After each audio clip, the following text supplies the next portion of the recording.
My name is Vienna Carter. I'm 60 years old, living in Michigan, and I dedicated nearly 30 years of my life to a corporation called North River Industries.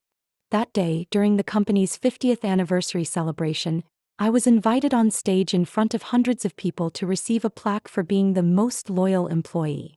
But just as I began to thank them, the microphone cut out, the spotlight snapped off, and the new CEO, a man I had never trusted, stepped up, looked at me like I was a stranger, and announced I was being suspended immediately due to a suspected policy violation. In front of the entire company. Just days before I was set to receive my full pension. Have you ever been betrayed by the very place you trusted most? Have you ever been brought down at the exact moment you thought you'd made it? If you understand that feeling, leave a comment. Like and subscribe if you want to know what I did after that. Because the real story was just beginning. That night, I went home in silence, still clutching the envelope they shoved into my hands before I left the auditorium. It was supposed to be the day I was honored for nearly 3 decades of work at North River.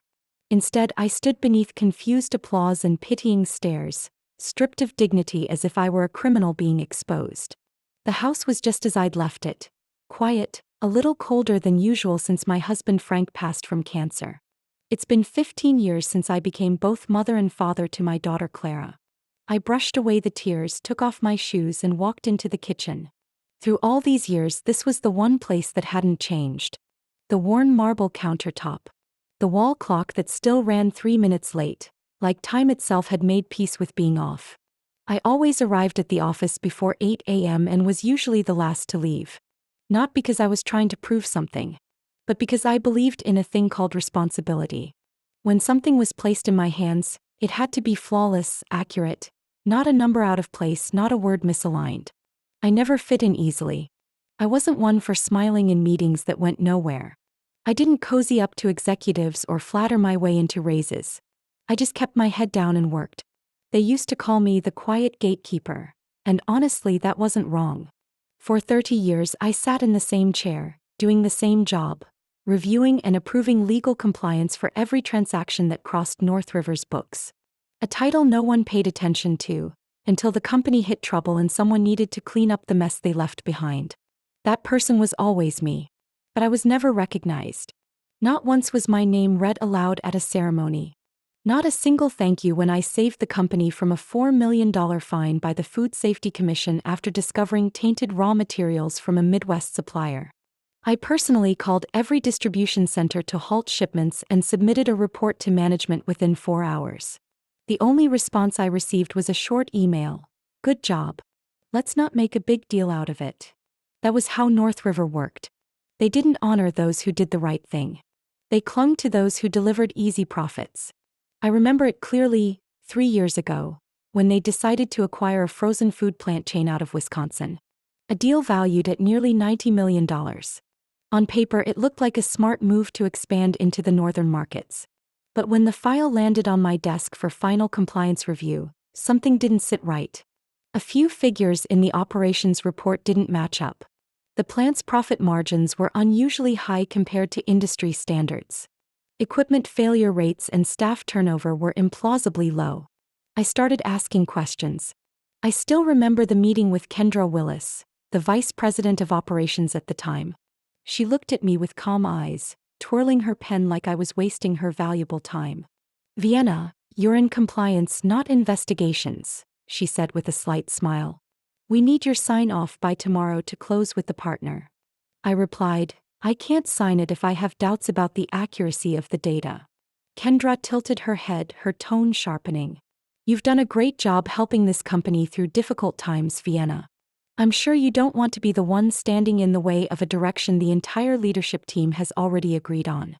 Sometimes being too perfect becomes the problem. The meeting ended. And that evening, I received a phone call from the late chairman, Thomas Rayburn. Vienna, he said slowly, his voice low over the phone. I know you found something, but now isn't the time. Go ahead and sign it, but keep copies of everything. I'll need them later. I froze. I had always trusted Thomas. He rarely made public appearances, but he was the only one in upper management who ever actually read the reports I submitted. If he said it wasn't time yet, I chose to believe him. So I signed.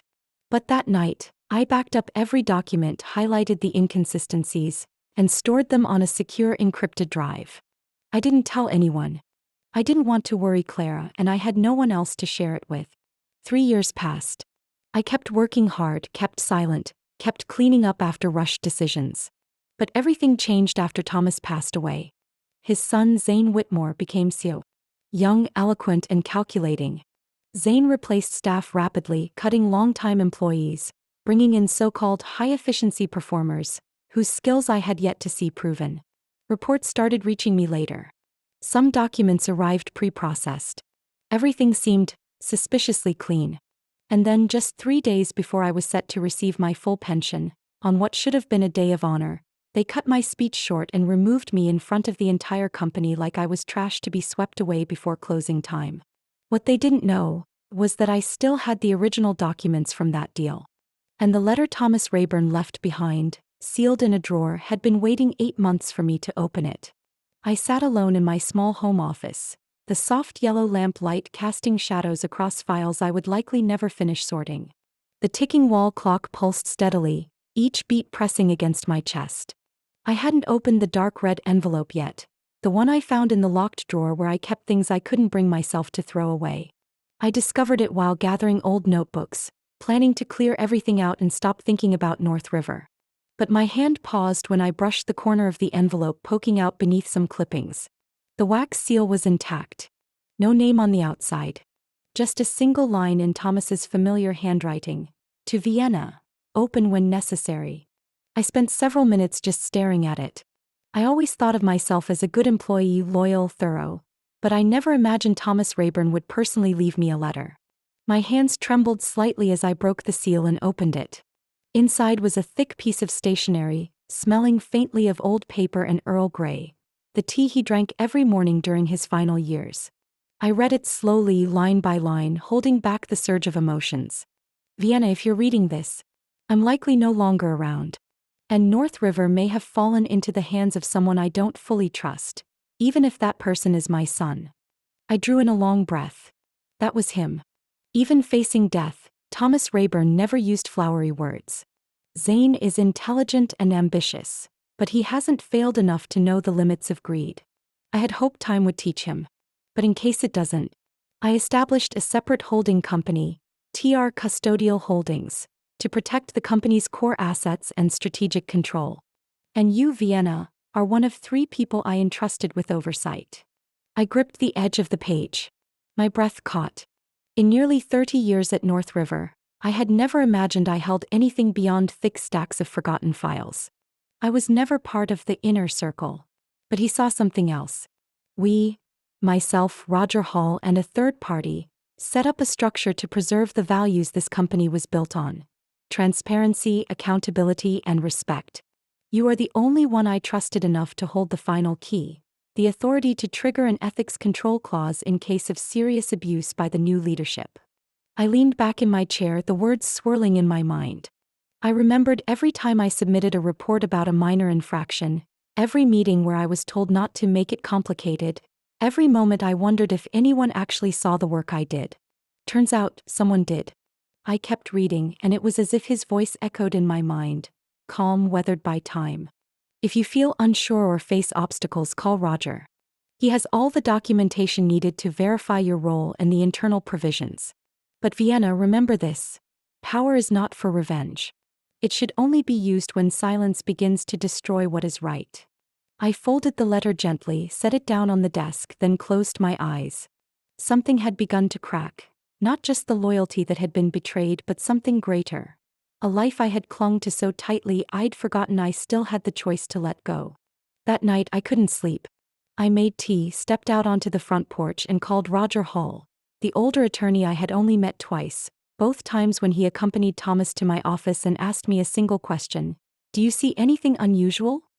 His voice was still the same, raspy, with a touch of surprise upon recognizing me. Vienna. Haven't heard your voice in ages. Is something wrong? I paused a moment, then spoke slowly. I just opened Thomas's letter. He told me to call you. There was silence on the other end. I heard the sound of a chair shifting, then a sharp exhale. So, he finally did it. Zane publicly fired me. 3 days before I was set to receive my full pension. No clear reason, just procedural concerns. Roger cleared his throat.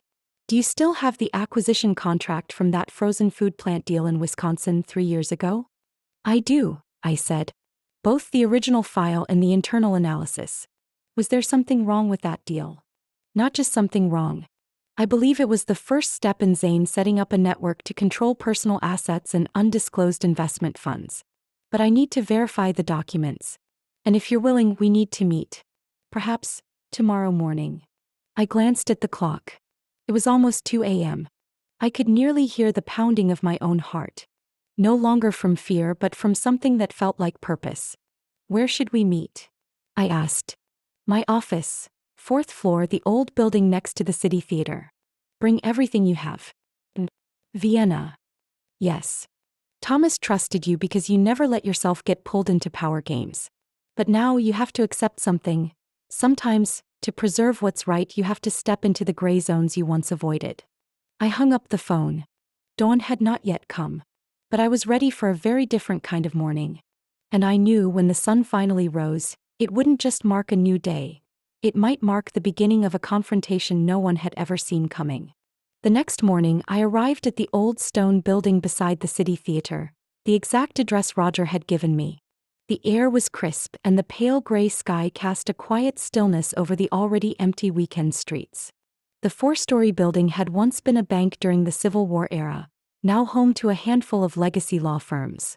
The heavy wooden door creaked open, and at the end of the hallway stood a silver-haired man waiting for me.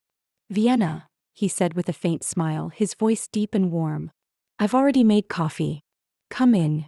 Roger's office wasn't large, but it was cozy and tidy, filled with the scent of aged paper mixed with worn leather from files long untouched.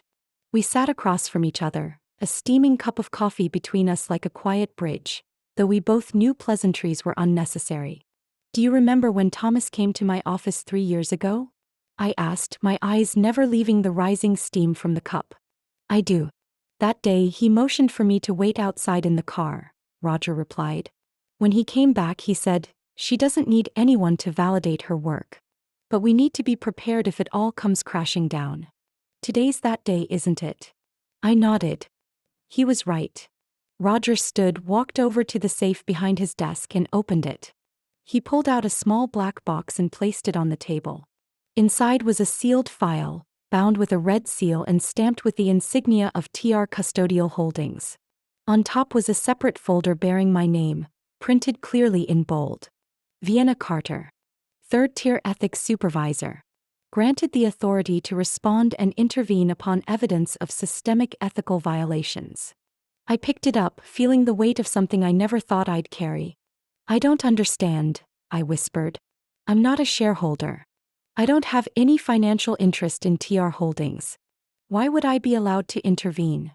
Roger sat back down and opened another document. Thomas didn't need you to hold shares. He needed you to represent what he no longer believed existed in the executive boardroom: professional ethics. TR Holdings doesn't exist to generate profit. It's an oversight mechanism that controls 51% of North River's trust shares, divided into 3 control blocks. One held legally by me. One held by Clara Hooper, a retired financial strategist. And the third, the Ethics Response Authority, belongs to you. I froze. I always thought that was just a courtesy title. A gesture to honor my nearly 30 years.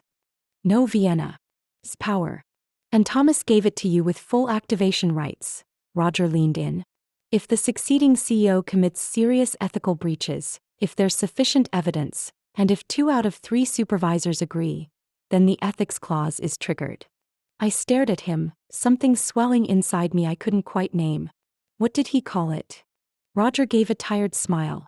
Thomas called it the moral reversal provision. A formal way of saying, if the company falls into the hands of someone willing to destroy its core values, someone must be ready to pull the emergency brake. I went silent. Everything was starting to connect. The flawed documents, the buried red flags from the Wisconsin deal, Zane bypassing internal controls, and my sudden dismissal days before pension eligibility. Roger reached for another file. These are reports I've been gathering quietly from old contacts. Zane set up 3 subsidiaries within his first 6 months. One in Delaware, one in the Cayman Islands, and one in Nevada, all tied to asset movements labeled as restructuring. Money laundering, I said quietly. And audit evasion, Roger nodded. I don't have access to the entire system, but if you still have the original files from the Wisconsin deal and internal financial data from the last 6 months, we might have enough to submit to the SEC. I opened my bag, laid out 3 encrypted USB drives and a thick, full-color document binder on the table. I've been ready. The day I was fired, I knew I'd need all of this. Roger looked at me for a long moment, then slowly nodded. Good. Then let's begin. What about activating the clause? I asked. We need one more vote, he replied. I've already contacted Clara Hooper, the 3rd oversight member. She lives in Vermont, mostly retired from the industry, but still tracks TR Holdings activity. If she agrees, we can officially convene the council and suspend Zane within 10 days. I looked him in the eye. Do you think she'll agree? Roger lifted his coffee, took a slow sip. If she's someone Thomas chose to stand with you, then I believe she's been waiting for this moment just as long. I didn't say another word. There was no fear left, no regret. Only one thing remained burning steady inside me, the certainty that I would see this through. Not for revenge, but to keep the promise I made to myself. No one gets to bury the truth just because they believe the person holding it will stay silent forever. That afternoon, after leaving Roger's office with a renewed sense of determination, I returned home to prepare for the next step. The first thing I needed to do was retrieve all the hard copy files I had meticulously stored over the past 4 years. Printed documents, handwritten notebooks, emails printed and marked in red. Everything had been locked away in a small safe behind the bookshelf, hidden behind a photo of Clara and me from her college graduation day. I've always believed in dual backups. Encrypted digital copies on USB drives and physical printouts, dated and numbered. What I prepared wasn't for retaliation, but for protection in case a day like this ever arrived. But as soon as I stepped into the house, something sent a chill down my spine. The kitchen window was slightly open, the frame bent inward, and the curtain swayed gently in the breeze. But with it came a deep unease that sank into my chest.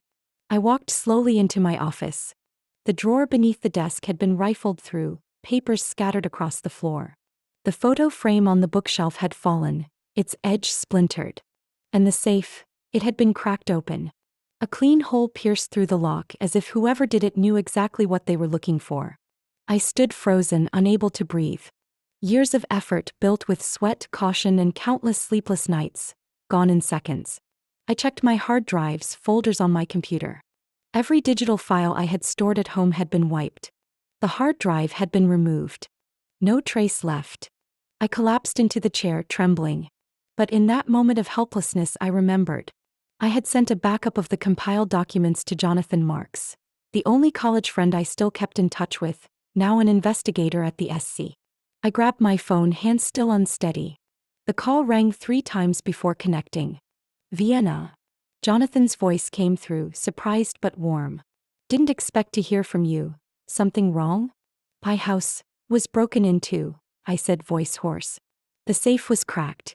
Every hard copy I had is gone. There was a pause on the other end, then Jonathan spoke quickly, his tone sharper now. Are you hurt? Any signs of someone watching the place? I didn't see anyone. The window was pried open, the safe broken into with precision. They took only documents, nothing else. I still have the digital copy you sent a few months ago, Jonathan said immediately. It's encrypted and stored on the SEC's internal secure server as an unopened file. You were smart to send it ahead. I exhaled deeply, like someone being pulled out of the water. I need to initiate the formal whistleblower procedure. Can you help me? Jonathan paused, then spoke slowly. Vienna, I'll help. But you need to understand, if you move forward, you're not just going up against Zane Whitmore. I gripped the phone tighter. I figured. No, Jonathan said firmly. I don't think you understand the scope of this. In the past 6 months, at least 4 major financial transactions linked to North River were approved with quiet backing from a group of so-called strategic advisors. This group doesn't appear on paper, but they have direct influence over operations. Some of them are former senior partners at energy and tech firms, And they have no intention of letting this company fall into anyone else's hands. I stayed silent, my mind cracking open like ice under pressure. Jonathan continued, "They're manipulating the company from behind the curtain. Zain is just a front. You're not just accusing a CEO. You're disrupting a multi-million-dollar interest network. And those people don't play nice. So what are you saying? That I should back off?" "I'm not saying that," Jonathan said quietly. "I just want you to move forward with your eyes wide open and your back protected. I can request personal protection for you if needed.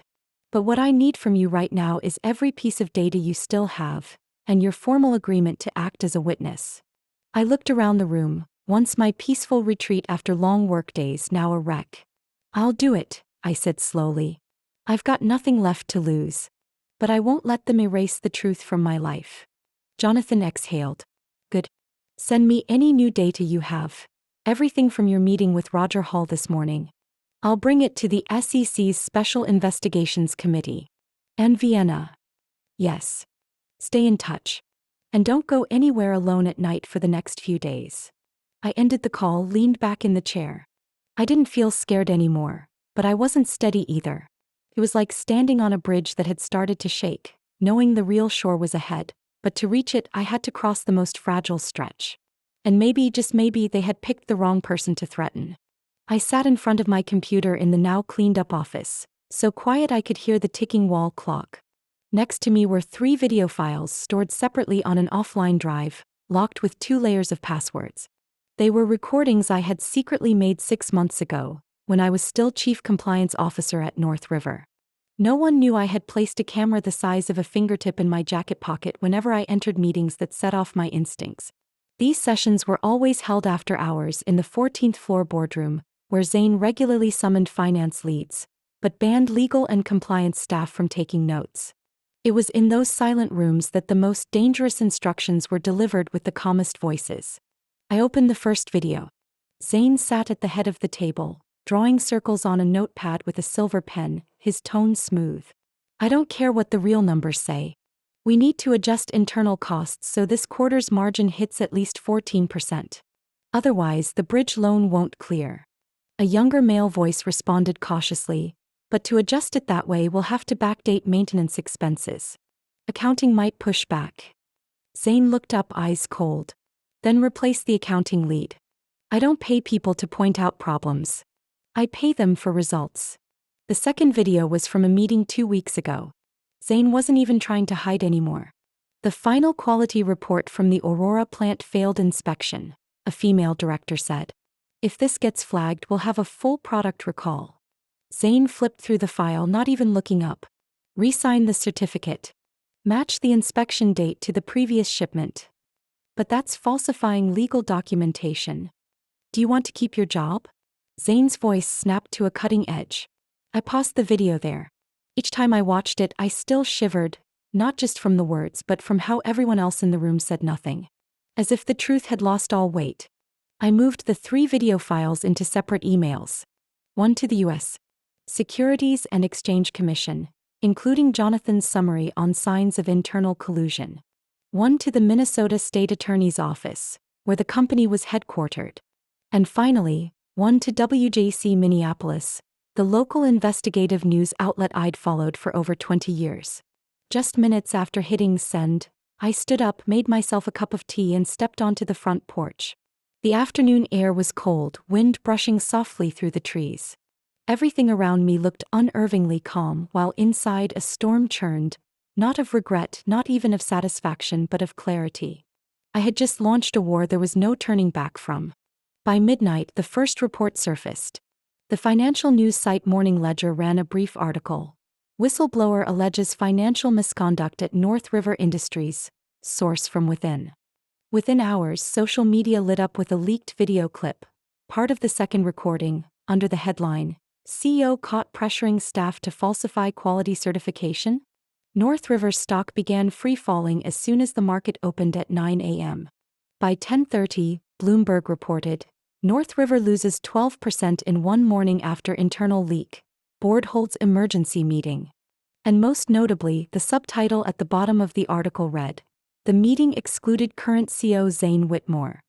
I received a message from Roger Hall exactly at 11 a.m., emergency meeting underway. Internal Ethics Committee convened. They no longer trust Zane. I set my phone aside and sat down by the window, looking out at the backyard covered in red leaves. It didn't feel like victory. Nor was it vindication. It felt like a huge weight that had been pressing down on my life was slowly lifting. Not with noise or applause but quietly and with certainty. The phone rang again. Jonathan was calling. I answered. "Are you ready for the internal hearing?" he asked, tense but somewhat relieved. "Ready," I replied. "And I have nothing left to hide." "You should know," Jonathan said. "The SEC has officially opened an investigation. They're requesting all accounting data from the past 3 years at North River be sealed. Meanwhile, the state court is reviewing subpoenas for Zane and several senior staff." I closed my eyes and leaned my head against the wall. How soon will they make it official? Could be tonight. But Vienna. Yes. You might be pulled into a public press conference. The media has started hunting for the whistleblower's identity. I was silent for a moment. They can call me whatever they want. But I'm just a records keeper. I don't want to be a symbol. Jonathan chuckled softly on the other end. Not everyone holding the truth has the courage to speak it. You just did what many should have done a long time ago. I said nothing. My eyes remained fixed on the line of trees in the distance, where the midday light was fading. Inside me something was shifting, not because of praise or news headlines but because I knew I had not stayed silent. And the truth was finally beginning to speak. That morning, North River's building was unlike any other day. The glass windows were covered with white tarps, security tightened from the gate to the internal elevators. The press crowded outside, microphones, cameras, and rapid-fire questions, but no one was allowed beyond the executive floors except those on the approved list. I walked through the security checkpoint with Jonathan and Barbara, my lawyer, an older woman with eyes sharp as knives but a voice soft as music. We were taken straight to the main conference room, where the round table was fully occupied. Each person wore tension like a second skin, furrowed brows, avoiding eye contact. They didn't look at me as a former colleague. They looked at me as a reminder of what they had tried to ignore for years. Henry Ross, the interim chair of the board, stood as we entered. He was older than I expected, slightly hunched, glasses slipping down his nose but still composed. "Vienna Carter," he said clearly, "we have convened you here today as the principal witness in the internal misconduct investigation at North River Industries. Accompanying you are your legal counsel and a representative from the Securities and Exchange Commission." I nodded. No applause. No greetings. The atmosphere was cold and heavy, like the air before a storm. Barbara pulled files from her bag and placed them on the table. "We request permission to make a statement regarding an additional matter involving ownership representation of the parent company, TR Custodial Holdings." All eyes shifted. Some whispered. Henry frowned. "What matter?" "In the trust charter of TR Holdings established by Mr. Thomas Rayburn before his passing," Barbara stated, "there is a provision allowing ethics supervisors to activate emergency controls if the sitting CEO is found to be committing systemic ethical violations." Another board member, Linda Marquez, suddenly stood holding a copy of the document Roger had sent. "I confirm this is accurate," Linda declared. "And in the internal vote among the 3 supervisors, Vienna Carter has received 2 affirmative votes to officially assume temporary representation for TR Holdings. This means she is now the legal representative of the parent company, holding 51% of indirect voting rights at North River." The room froze. A few looked up in surprise. Others muttered quietly. Henry Ross looked at me for the first time since I entered, with eyes no longer suspicious but cautious. "Carter," he said slowly, "do you intend to make any motions on behalf of TR Holdings during today's meeting?" I stood, voice calm and deliberate. "I move for the temporary suspension of CEO Zane Whitmore, based on evidence of financial report manipulation, forged quality certifications, and falsified contract signatures." Before anyone could respond, the conference room door swung open. Zane entered, his black suit crisp, red tie neat, eyes cold as if nothing had happened. He didn't look at anyone, placed a briefcase on the table, gave a casual nod, then spoke. "I hear there are serious misunderstandings here. Zane said with a slight smile. Allow me to present my explanation. No one stopped him. He opened the briefcase and pulled out a thick stack of documents. First, Zane began smoothly as if delivering a speech. The figures alleged to be inaccurate were handled by the former finance department, people no longer with the company. All adjustments were made to comply with new reporting standards enacted by the board last quarter. Someone nodded reflexively. Others glanced at each other hesitantly. Zane continued evenly. As for the signature on the contract with the foreign partner, that document was approved during Mr. Thomas Rayburn's tenure. All records exist and I am willing to provide proof of its legitimacy. I stepped forward, pulling a high-quality printed copy from my file and placing it squarely on the table. You mean this contract? I asked. Zane glanced, lips tightening. Yes, that is.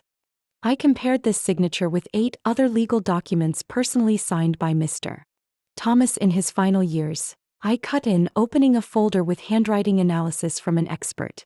And the conclusion is, this is a forgery. The ink is inconsistent. The writing is unnaturally elongated. The letter, R, is clearly falsified. I turned back to the boardroom table. This is evidence of forged international transaction documents. And if needed, I can deliver the originals to the prosecutor's office this afternoon. Zane's face went pale. His hands clenched at his sides. No more composure. No defense. The room fell silent, so long that I heard the faint rustle of papers as Linda flipped through documents. Henry Ross cleared his throat. Given TR Holdings' representation authority and the evidence presented, I moved to temporarily suspend CO Zane Whitmore pending a full investigation. I looked at Zane one last time. He avoided my gaze, then exited the room without another word. I wasn't happy, nor was I satisfied. I just felt like I had cleaned a room full of dust, knowing it was necessary, knowing it was right, but also knowing there was still much more to face ahead. And I wasn't walking alone. Jonathan placed a gentle hand on my shoulder, while Barbara said only one sentence. Don't breathe easy yet. The real game has just begun. I still stood there before the oval conference table, where those who once dismissed me were now silent, as if afraid even their breath might reveal something. Zane had left the room, but the atmosphere didn't ease. On the contrary, it thickened as if every pair of eyes was waiting for me to say the next thing. I looked around at each board member, then opened the last file Barbara had prepared for me. I didn't need to look at the names. I remembered each one clearly. Before we conclude, I said, my voice calm but resonant, I want to present a list. A few shifted in their seats, the rustling sound of chairs breaking the silence. I placed a copy of the list in front of Henry Ross and another one in the center of the table. This is a list of senior executives, both former and current, who have directly received reports from me or the audit team about violations over the past 3 years. Among them, at least 6 people not only ignored the warnings but responded by asking me to close the files, or worse, remain silent. I pointed to the first line. Thomas Breen, board member. He received 3 reports within 18 months about data discrepancies at the North Dakota branch. He didn't respond, but I know he forwarded those reports to HR to audit the entire compliance department. Shortly after, 2 members of my team were inexplicably transferred. Thomas bowed his head, hands clasped nervously. I moved to the next name. Martha Glenn, Human Resources Director. She was the one who asked me to sign a termination notice without valid reason, just 3 days before I qualified for my full pension. I used to believe she was only following orders. But in emails extracted by the SEC, she wrote to Zane, if Vienna gets her full retirement benefits, we'll be in big trouble. Cut her off before the 15th. No one spoke. Martha exhaled sharply and reclined in her chair, as if her whole body no longer had the strength to stay upright. I didn't look at her. I was just stating facts, no need to watch anyone fall. I flipped the page. This list also includes 2 others who have left the company and are currently working for organizations financially linked to North River through overseas subsidiaries. Both verbally admitted to me that they knew about backdated reports but chose to stay silent. Linda Marquez frowned. Do you have enough evidence, Vienna? I have recordings, I replied, and they were submitted to the SEC this morning. The room fell completely silent. No chair sounds, no interruptions. I closed the file, my tone softening but still firm. I'm not presenting this list to satisfy myself. I don't need to see anyone fall. But if we truly want to fix North River, we can't stop at Zane. Because if this system can be manipulated so easily, it's not the fault of just one person. The door suddenly opened.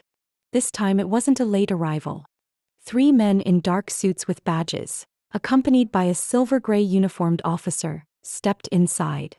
In their hands were thick files and a search warrant. One of the men spoke. "We represent the State Financial and Economic Investigation Office. Under order from the Minneapolis District Court, we are here to seize all data related to international financial contracts from the past 5 years, including internal transaction records and undisclosed audit reports." A board member stood abruptly. "This is an internal meeting. We have an order." The man held up the document. "And believe me, it was signed this morning." Henry Ross nodded, signaling for the legal secretary to assist. I stepped aside to let them approach the control table. Meanwhile, the outside doors were widened. The media was granted access to record the public announcement of the internal investigation findings. Within less than 2 minutes, rows of cameras and bright lights were set up. Reporters crowded the back of the room, while executives sat stiffly with clear caution. Linda rose on behalf of the board.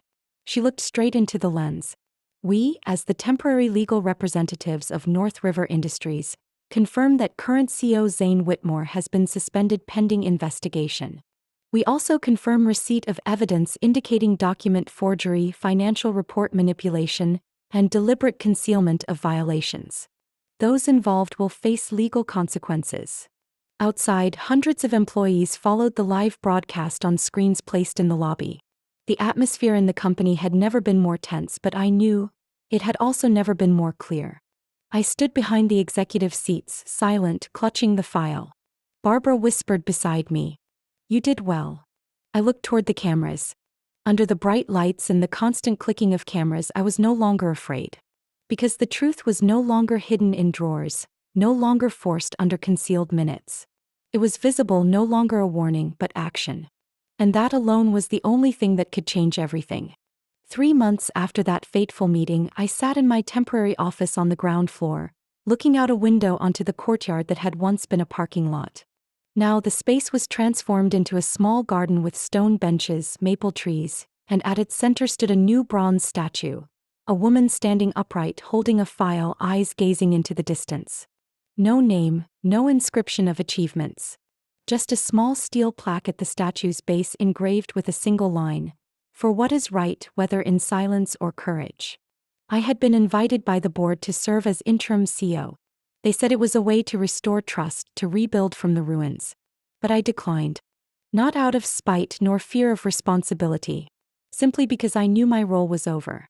Real change had to come from new people with new thinking, but built on the ethical foundation that I and many others had preserved to the end. With the whistleblower award from the SEC and dividends from my stake in TR Holdings, I didn't choose to retire quietly. I founded an independent organization named the Thomas Rayburn Corporate Ethics Fund, dedicated to legal consulting and protecting internal whistleblowers. I don't serve as the fund's director. I'm just the person behind the scenes, laying the foundation and choosing the right people to lead it forward. We supported 7 cases in the first 2 months, mostly from small companies where whistleblowers didn't even know how to properly file reports. Every call, every email to the fund proves that what I'm doing isn't in vain. That silence is no longer the only option for those who witness injustice. The garden and statue's dedication took place on a cool early autumn afternoon. The sun was mild and hundreds of North River employees were present. Some I had worked alongside for nearly 3 decades stood behind the front rows, nodding at me as I stepped up to the small podium next to the statue. They no longer hesitated. They came not out of curiosity but for something more serious.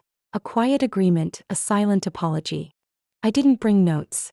I just stood there looking at everyone, then toward the nameless bronze figure standing among the trees and said, "I don't have much to say. For 30 years I did what I thought anyone would do, work hard, follow the rules, and be silent when necessary. But then I realized, sometimes silence is no longer wisdom but abandonment of conscience. I paused, looking at the front row where new managers listened, eyes no longer distant. I don't stand here as a hero. I don't think I'm braver than anyone. I just couldn't sit by and watch a company that was once my home turn into a tool for deceit. And I believe that somewhere in this room, in those gray and blue uniforms, among those who still work overtime unnoticed, there are people who share the same belief. I glanced to my right where Clara, my daughter, stood with her two young children. Clara was the only one who knew how many sleepless nights I endured, how many times I hesitated before sending the first video. Her gaze gave me strength to continue. Justice doesn't come from power. It comes from those who don't give up. Those who quietly uphold principles even when no one thanks them for it. And if we can create a place where what's right isn't brushed aside, then I believe North River still has hope. No one applauded right away. Everyone just stood silently as if what I said didn't need praise, only to be accepted. As I stepped down, Henry Ross approached. He was no longer interim chair. A new executive board had been elected, and he chose to step back after many years of service. He whispered, "Thank you for not walking away when turning your back would have been easiest." I nodded. Because I know there are many who can't speak up. I'm just the one speaking for them. He glanced toward the statue. That statue, it should have your name on it. I smiled softly. No. If it had my name, people would forget the true purpose. Let it be a symbol. So anyone who sees it can see themselves in it. The afternoon grew late, the wind picking up, carrying yellow leaves onto the stone tiles around the statue. I lingered a few seconds before leaving, not to admire what was accomplished but to say goodbye to a chapter of my life I had closed completely. And I understood sometimes, you don't need your name in history to be the one who changes it. You just need not to bow down. Not to stay silent. Not to give up. The lecture hall that morning was full. Soft yellow lights shone down on rows of young students, mostly wearing collared shirts. Some took notes, others stared at me as if wondering, could a woman in her 60s, gray-haired, walking slowly but with eyes that never seemed old, truly inspire them? I didn't think I brought inspiration. I was just there to say what I never had the chance to fully say while quietly sitting in that 14th floor office years ago, surrounded by files no one ever read to the last page. Clara stood in a corner of the hall, leaning lightly against the wall, holding the presentation folder for the seminar. Now she's a lawyer advising startups on corporate ethics, something I never dared dream of. But Clara didn't come to listen to me lecture. She came to witness what throughout her childhood she only heard in scraps of stories I told in the kitchen, that truth can be hidden but it can never be erased. A student in the third row raised her hand. A young woman, maybe 22, hair tied high, eyes showing a mixture of doubt and respect. "Ma'am," she asked, "have you ever regretted keeping silent for so long? If you had spoken out sooner, do you think things might have been different?" That question wasn't new. But the way she asked it, genuine without judgment or accusation, made me pause a little. I looked at her, then around the room where dozens of faces were watching. "I wasn't silent," I replied. "I was waiting for the right moment so my voice wouldn't be cut off mid-sentence." The entire hall fell quiet. I didn't speak immediately. I wanted that silence to last a bit, enough for them to understand that words aren't always effective when spoken too early. That in many cases, speaking at the wrong time is worse than never speaking at all. I continued, my voice soft but sure. "When you sit in a room where everyone closes their eyes, shouting the truth only gets you pushed out. But if you take the time to observe, remember, and keep evidence, one day you'll have the chance not just to be heard but to be truly listened to." A male student near the back leaned over to whisper to his neighbor, "She talks like she's describing a chess game." I heard and smiled. Someone once told me, if everyone waited like you do, only pushing back at the very end, society would be moving backwards, I said, looking at that student. I don't agree. Waiting isn't weakness. Preparing to resist effectively, that's true power. And to do that, you have to understand your own value. Learn to distinguish between being passive and actively silent. A young professor standing near the podium nodded slowly. I didn't need his agreement. But I knew something in what I said had made him see his students differently. I lightly flipped the paper in my hand but didn't need to look at it. In 30 years of work, I was called rigid, difficult, a party pooper at meetings, someone who wasn't flexible with the boss. But it was that rigidity that helped me protect a company from being sold out by its own leaders. No one told me to do that. And no one defended me when I was fired 3 days before retirement. A hand somewhere in the crowd clenched tightly. Someone out there was living a similar story, I knew. But you know what? I paused, looking at Clara. Sometimes the only thing that keeps you standing isn't law or evidence or defense. It's having the courage to live by your principles, even when no one around supports you. Clara smiled. The smile of someone who had quietly witnessed her mother retreat to the kitchen corner after every tense meeting but never lose her strength. Another student raised a hand, seeming to want to ask something but then withdrew it. I nodded toward him as if to say, "I'll stay here a while longer. We can talk privately." I stepped down from the podium, walking slowly among the rows as the talk ended. Someone clapped, then gradually the whole hall joined. But what made me stop wasn't the applause. It was a quiet comment from a female student behind me as I passed by. She made me believe I could do the right thing even if no one stands behind me. I didn't turn back. But inside, those words echoed endlessly. And then, as if all the thoughts from the entire session were waiting for a chance to escape, as I passed through the glass doors leading out to the lawn in front of the hall, I whispered, not to anyone but to myself. You just heard my story. A 30-year journey filled with challenges, choices, and deliberate silence. But I don't share it for pity or praise. I only hope that somewhere among you, someone standing at the same crossroads I once faced will feel a little less alone.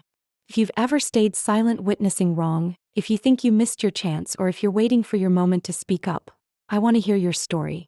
What do you think of how I chose to face it? What would you do differently? Leave your thoughts below. There's no right or wrong answer. Just dialogue, and that sharing will help us understand each other better. If you want to keep hearing real stories about mothers, daughters, families who have been through pain and found light, follow this channel. Because I believe in every quiet corner of life, there's a story worth telling. And maybe someday, your story will inspire someone else.